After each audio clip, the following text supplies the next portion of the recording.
Okay, so that was an interview with some volunteers at a local church group. Here we have a wedding party happening down here, and just one of my points that I didn't want to talk about too much with those people present is the survivalist aspect of a lot of people have a perception of shit hit the fan, disasters. Maybe if there is tension going on somewhere. This area here, yeah, maybe something's happened. I think even those people are maybe overstating a little bit, but if that's what we got to deal with UN peacekeeper volunteers, I mean, come on, I don't think I'm going to break out the belt fed for that type of situation, And we also have to realize there's a lot of people who still understand right from wrong, even though there isn't a cop around every corner. So when somebody wants to talk about what they consider to be, shit hit the fan or WROL, let's take a real question of what you mean by without rule of law. Now, when I went through my first classes in pre-law program, 2 different universities, the law professors would talk about how, the rule of law depends on enforcement. And a lot of laws aren't laws if they're not enforced. And examples were given over driving statutes. Exactly when is a speed limit, especially in a state like California, when is a speed limit a real speed limit when, your car is capable of going over this posted speed limit. The road is wide open and safe, and you drive 20 miles over the speed limit or 30 miles over the speed limit. Is a person in the passenger seat going to grab the steering wheel and drive your car into a tree because you broke the law, because you broke a speed limit? Is another driver going to videotape you driving really fast, and maybe he owns his own radar gun and takes a photo of you breaking the speed limit and then sends it to the police and demands that you get ticketed for breaking the speed limit? No. Does every cop pull somebody over for every traffic violation without exception, without remorse, without discretion? Does every cop bust everybody for every traffic violation that ever exists? No, it doesn't happen. There's discretion. Yet the law doesn't cease to exist. Yet, yeah, people break laws. And when people look at laws that some people will consider oppressive, which, let's not even get into gun laws. Let's not even get into drug laws. Let's talk about somebody who, in some small towns, will post an unusually small, they'll post a 15-mile-an-hour speed limit because it's a speed trap. And the driver advocate organizations like AAA will report that town as a speed trap and say, hey, listen, it's a repressive law. It's a bad law. A lot of people are breaking it, but it's a speed trap. The speed limit in this town should be 30 miles an hour or 40 miles an hour because of the type of road that they have and because of the traffic situations there. They're going to say that, perhaps the rule of law under that narrowly defined situation is wrongful. Yet, law in general would exist because the courts exist and police exist and lawyers exist, but it doesn't mean that it's a one-sided thing. It doesn't mean that it simply springs forth from the cop's badge, and not by a long shot. So under a disaster scenario where people might be desperate or people might be angry about something, people might be in need, how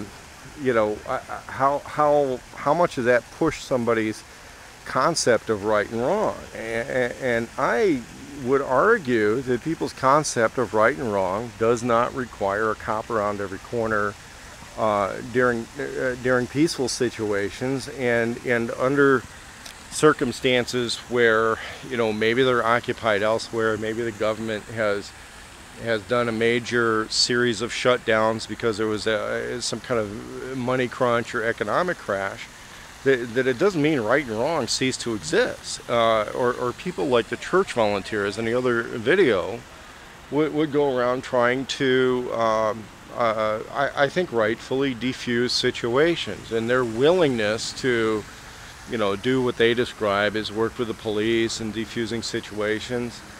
You know, my guess is that if I had an Uzi over my shoulder and it wasn't concealed very well, that they would probably dial 911. Okay, I mean, that's reality. Do I consider them enemies of freedom because of it? Not really. You know, if somebody was actively doing some kind of undercover operation so that they could get people for reward money and or something like that, maybe there's another story. You know, are they calling 911 every time they spot somebody with a suspicious bulge under their shirt? Probably not. Okay, this is a town where people have carry permits. You know, are there some undercover cops around here right now because there was an incident a few days ago? Maybe, you know, entirely possible. I could tell you this, there is no heavy overt police presence the way there would be in Los Angeles. Okay, when in Los Angeles, if something were to happen in California, you're going to see a SWAT team on the street corner, and then they would walk through a place like this in a large group. And everybody's giving everybody angry eyeballs, and that's how it would be, okay? But, you know, when somebody says shit hit the fan, and they want to compare the United States to Iraq, or compare the United States during a natural disaster to Iraq during both an invasion and a civil war, you know, I've been in a couple of war zones myself where stuff was going on, but I was not there on a military deployment. Okay, I was there on some other things. The United States was not officially a participant in that war, although the United States did support one side in that. The United States was not heavily supporting that side. I was in a country where Jimmy Carter had previously cut that country's government off from military aid because of some human rights violations. Reagan had reinstated some aid, but not heavily. And I was with some people that went down there to see, you know, how the different sides were going to treat Americans and how safe it was for other Americans to be there and some other stuff like that. And, you know, we got a few dirty looks from some people. We didn't get attacked because we were not perceived as participants in the conflict. Now, I recently saw a video put out by a Russian news agency about a Russian security contract company in Iraq that was doing work in Iraq that a lot of the American companies do. And one of the things they were talking about how they kind of openly talked about it. You know, they made deals with both sides, or sometimes all three or four sides in a particular local conflict, in order to accomplish what they were there to accomplish, which was usually a civilian project. Okay, they're either building something, they're putting something together, maybe they're helping a power plant get going again or something like that. They were not there to accomplish a military objective. And in a shit hit the fan WRL situation, if you were not attempting to accomplish a military objective, the requirement for, you know, heavy small arms, I'm talking about your belt feds, your assault rifles, your heavy armor, all that kind of stuff, it's minimal. Okay, it's not. And for the survivalist in a WRL situation, that's without rule of law. That's a situation where the police are not around every corner. There may be no functioning 911, but there's still people around that you're going to interact with. If I'm interacting with people here, there is absolutely nobody 100 yards away that anyone would have any justification in a self-defense shooting with. Absolutely not. A self-defense shooting or defense of another shooting would probably take place at conversational distance. That's handgun stuff, folks, okay? That is knife fighter stuff. That is handgun stuff. That is your primary weapon as a civilian, as a non-combatant, as a person who is attempting to accomplish commercial things, civilian objectives in a shit hit the fan situation, whether there's a war going on or not. If you are participating in combat operations, that is a different story, okay? And I can tell you that I did not work directly for the CIA. If anyone thinks I implied that I did, I'm telling you right now, I did not, okay? But I can tell you this, that, you know, prior to the Osama bin Laden thing in Afghanistan, that isn't really how the CIA operated a hell of a lot in a hell of a lot of countries. And there's a lot of guys with modern experience who have worked with the CIA in Afghanistan and Pakistan and some of that. And I've read some of the stories, you know, about how some Blackwater guys shot some Pakistani secret police guy or police guy in Pakistan because they thought he was following them, and the Blackwater guys are just rolling hardcore 24/7. I'll tell you right now, that wasn't happening in Honduras or Nicaragua or Guatemala back in the 80s. No. I heard a little bit about it in the Balkans in the 90s, but people I know that were there, they were told to keep that shit to a minimum, okay? And I think that was the first where you saw rifles get regular issue for that, but you know, most of the time they stayed in the trunks of cars and stuff, okay?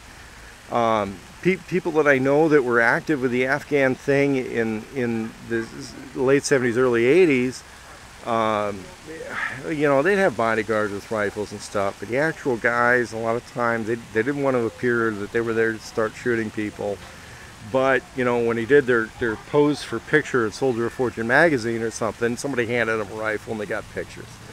But if you're in a place during a WROL situation and you are not there to accomplish a military objective, then, you know, being overarmed is going to give the combatants the perception that you're a player. They're going to think you're a player, and if you're not on their team, they're going to assume that you're on somebody else's team. And then you're going to be in conflict with people who you otherwise probably would not have any reason to be in conflict with. And if you're traveling, you need to be really careful about that sort of thing. If you got long guns, you stay close to your convoy. You make it very clear that all you're doing is guarding your convoy. You're not there to invade somebody's neighborhood. You're not there to wave your weapons in everybody's face at the gas station. Again, Blackwater, Fallujah.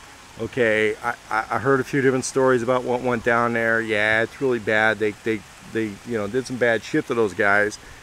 The other side of that story was that they were going around stuffing their fucking rifles in everybody's face whenever they stopped their vehicles and trying to glare everybody down. And I can tell you, if you do that in a WRL disaster type situation and you're not the government, and even if you are the government and you're not the fully dominant force in that area, people are not going to like it, man.